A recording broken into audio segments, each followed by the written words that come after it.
कभी कभी जब सब कुछ टूटने लगता है तब भी कुछ लोग मुस्कुराते हैं।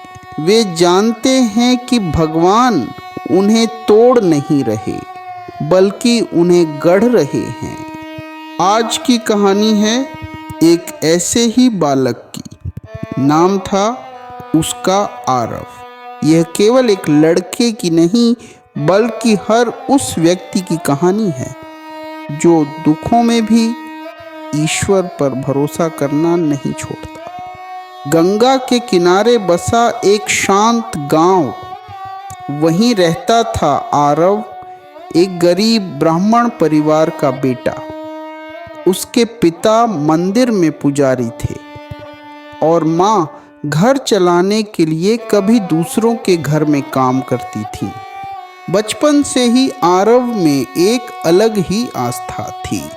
वह रोज सूर्योदय से पहले उठता, गंगा में स्नान करता और सीधे मंदिर भागता। शिवलिंग पर बेलपत्र चढ़ाकर कहता, भोलेनाथ आज भी अपनी कृपा बनाए रखना। उसके पास नए कपड़े नहीं थे, भरपेट भोजन भी नहीं, लेकिन शिकायत कभी उसके होठों तक नहीं आती थी। वह हमेशा कहता, जो शिव करते हैं वो अच्छे के लिए करते हैं। लेकिन आस्था की परख तो होती ही है। एक दिन उसके पिता बुरी तरह बीमार पड़ गए। इलाज का कोई साधन नहीं। माँ का चेहरा चिंता से बुझ गया। घर में अनाज का एक दाना भी नहीं बचा था। आरव गांव-गांव जाकर मदद मांगता।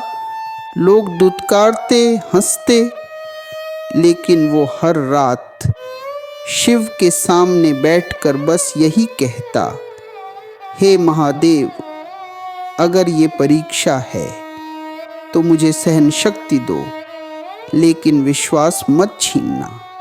कुछ ही हफ्तों में उसकी माँ भी बीमार पड़ गई। आरव टूटा नहीं और न ही ईश्वर पर से उसका विश्वास।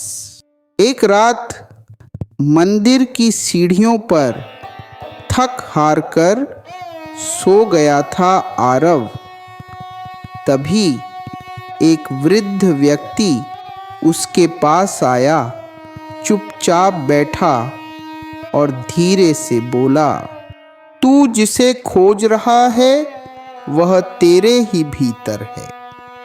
मैं तुझे एक मंत्र देता हूँ, एयुम नमः शिवाय, एयुम नमः शिवाय।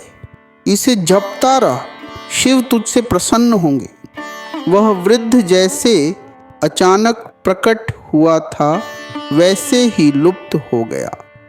अगले दिन से आरव ने उस मंत्र को जीवन का हिस्सा बना लिया। कुछ ही दिनों में गांव में एक बड़ा मेला लगा।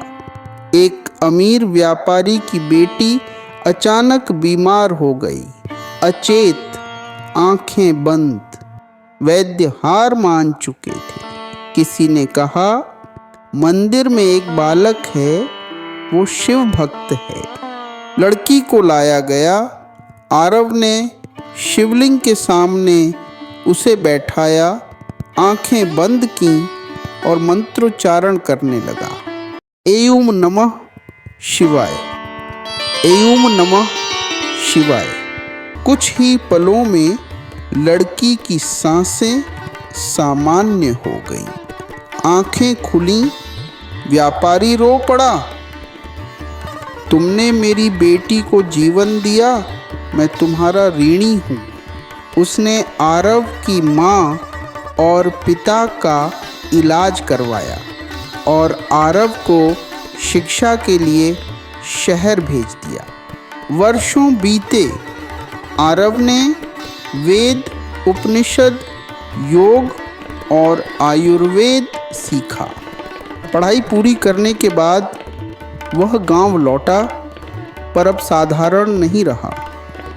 उसके चेहरे पर तेज था, वाणी में ज्ञान और आँखों में करुणा।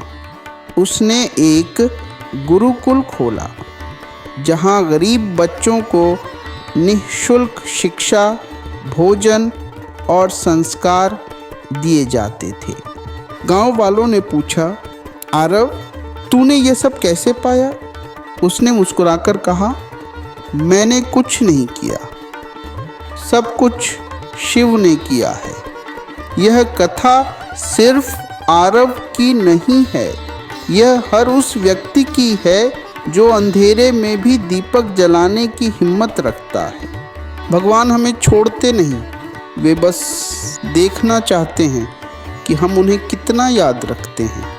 जब जीवन में अंधेरा छा जाए, जब कोई रास्ता न दिखे, तो बस एक बार आंखें बंद करो और कहो, हे शिव, मैं जानता हूँ आप हैं, बस मुझे आपका मार्ग दिखाइए। और विश्वास रखो, चमत्कार निश्चित है। धन्यवाद। और याद रखें, धर्म ही जीवन की सच्ची दिशा है।